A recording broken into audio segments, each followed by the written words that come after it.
એટલે છોકરી છોકરાને શું કે, જો બકા, આ બકા કે ને એનાથી ચેતવું. હો, આ બકાઈ જ જાય. જો બકા, તારે મને પ્રેમ કરવાનો, હું તને કરું. તારે કોઈ નહીં કરવાનો, હું કોઈ નહીં કરું. હા, આવું કમિટમેન્ટ કરે. આ કેવી વાતથી બે વેપારી ભેગા થાય?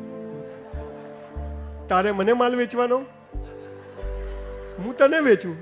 તારે કોઈ નહીં વેચવાનો, હું કોઈ નહીં વેચું. બોલો, બે ભિખારી થાય કે નહીં? આ લગ્ન જીવનની એમાં પથારી ફરી ગઈ. કોઈ વાર આવીશ, આ પ્રેમ, આ સેક્સ, આ લગ્ન વિશે પણ કોઈ બોલતું નથી. બહુ પવિત્ર અવસ્થા છે. મારો જીવન સાથી નક્કી છે એ મને જો નાનપણમાં ખબર હોય તો હું આ ચક્કરોમાં પડું? મારે સોશિયલ મીડિયાથી લગ્ન સાથી શોધવાની જરૂર ખરી? કોલેજમાં ભણતી વખતે છોકરા છોકરીના ચક્કરો ચલાવે, મને ખબર હોય મારા જીવન સાથી નક્કી છે. 18 વર્ષનો થયો, ક્યાંક જન્મ્યો હશે, મળી જાય, પૈણી જશું. કેરિયર બનાવો, બોડી બનાવો, મા બાપની સેવા કરો, પુસ્તકો વાંચો, કસરત કરો. આ તો છોકરીઓ હાવ આવી, સાહેબ પેલો મને હેરાન કરે છે, ઉપાડી જશે, લઈ જાય ઉપાડી. હું જો ગુજરાતનો સીએમ બન્યો ને, બનવાનો જ છું, નક્કી કર્યું. હસો નહીં તમે, થઈ બી જવાય. જેમ અહીંયા આવી ગયો તમને ખબર હતી, તો નિયમ નંબર 1 શું લાવવાનો છું ખબર છે? ધોરણ 12 પછી નો મેડિકલ, એન્જિનિયરિંગ, બીએસસી, બીકોમ, 1 વર્ષની મિલિટરી ટ્રેનિંગ. બધા મિલિટરીમાં જ મોકલી દેવાના. હાલા પાન મસાલા ફાફડા જેવા થઈ જાય બધા, સીધા ડિસિપ્લિનમાં આવી જાય. તમારો જીવન સાથી ઈશ્વરે નક્કી કરીને રાખ્યો છે. 1 મિનિટ બગાડવી નહીં. 100 પ્રેમ લગ્નોમાંથી 95 પ્રેમ લગ્નો નિષ્ફળ જાય છે અને 100 એરેન્જ મેરેજમાંથી 95 એરેન્જ મેરેજ સફળ થાય છે. કે જે પ્રેમ લગ્ન છે, પ્રેમ લગ્ન નથી, એ શોષણ છે, ફિઝિકલ અટ્રેક્શન છે. અહીંયા વચ્ચે એક વાત કહેવાનું ભૂલી જઈશ, આ બેની વચ્ચે એક વાત આવે છે. તમે બધા એક વાક્ય સાંભળ્યું છે, પહેલી નજરનો પ્રેમ સાંભળ્યું છે? મને તો પેલી છોકરી જોતા જ ગમી ગઈ, મને તો પેલો છોકરો જોતા જ ગમે. આ જોતા હું ગમે? બધું બરાબર હોય તો. હે, કોઈને લૂલી લંગડી છોકરી ગમે કે લંગડી હારી છે? કોઈ છોકરો પેલી વ્હીલચેરમાં ફરતો જ, કોઈ છોકરી એમ કે પપ્પા આ સ્ટીફન હોકિંગ્સ થશે, આની જોડે પૈણાવો. હે, ના ભાઈ, આ જે બધું બરાબર હોય ને એ તો લોચો છે. પણ પહેલી નજરનો પ્રેમ કોને કહેવાય? હું તમને કહું, આ લગ્ન અને મા બાપની વચ્ચેની આ વાત છે, એટલે મેં વચ્ચે લીધી. પહેલી નજરનો પ્રેમ કોને કહેવાય? આપણે જ્યારે માના પેટમાં હોઈએ ને 9 મહિના, આપણી માને ખબર નથી કે અંદર છોકરો છે કે છોકરી છે, ડાયો છે કે ગાળો છે, ધોળો છે કે કાળો છે, બહેરો છે કે બોબડો છે, મોટો થઈને કેવો નીકળશે, કેવી નીકળશે, કશું જ ખબર નથી. અને આપણી અભણમાં આપણા જન્મ પહેલા આપણી માટે લંગોટ બાળો ત્યારે ગોદડીઓ બનાવીને રાખે ને, એને પહેલી નજરનો પ્રેમ કહેવાય. આને પહેલી નજરનો પ્રેમ, અને એટલે એને પગે લાગવાનું.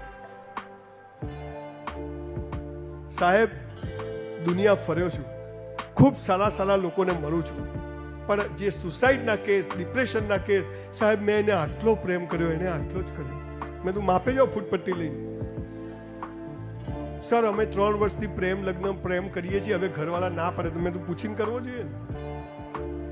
દીકરા દીકરીઓ, મા બાપથી મોટો કોઈ દેવ નથી, અને મા બાપથી કશું છુપાવવું નહીં, અને મા બાપ ના પાડે ને તે રસ્તે આગળ જવું નહીં.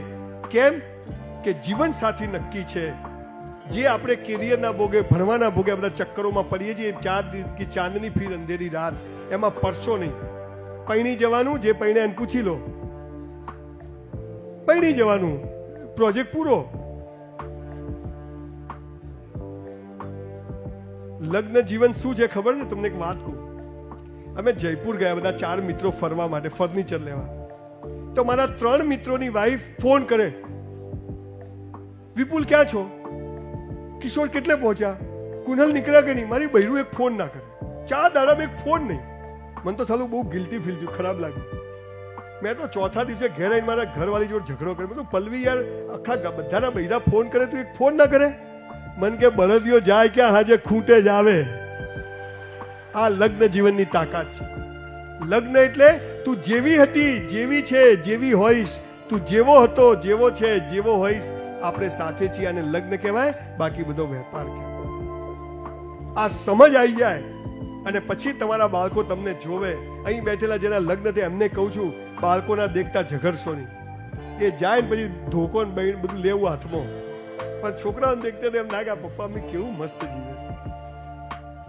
બાકી છોકરા સમજી જાય કે આ ધંધો કરવાનો છે, આમાં મજા નથી. તમારો જીવન સાથી ઈશ્વરે નક્કી કરીને રાખ્યો છે. આ બધા ચક્કરોમાં પડવું નહીં. પણ એક વાર્તા નાની કહીને જવું. આમાંથી પહેલી વાર લગ્ન બાકી કેટલાના છે? પહેલી વાર. બધા સહી જ છો?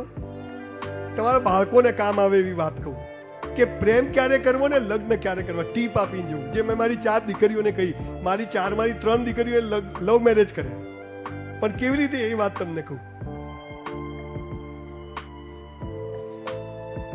પાણી છે હો, લા ભાઈ તો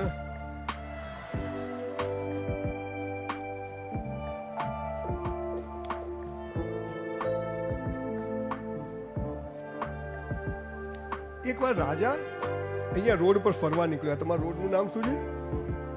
નરોડા રોડ ઉપર. તો તમે મેળામાં જાઓ તો ખબર છે પેલું એક બોર્ડ આવે, એક ગોળ, પછી બીજું ગોળ, ત્રીજું, આમ 6 ગોળ હોય. તમે વચ્ચે તીર મારો તો ઇનામ મળે. ખબર છે? Arrow board.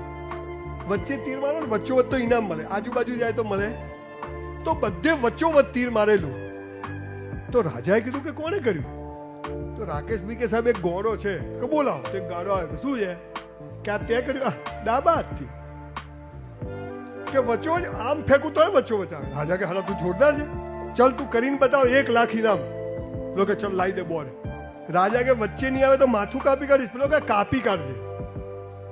આખું નરોડા ભેગું કર્યું, બોર્ડ મૂક્યું, એક બાજુ તલવાર, એક બાજુ 1 લાખ રૂપિયા. બધા આમ કરીને જોવે.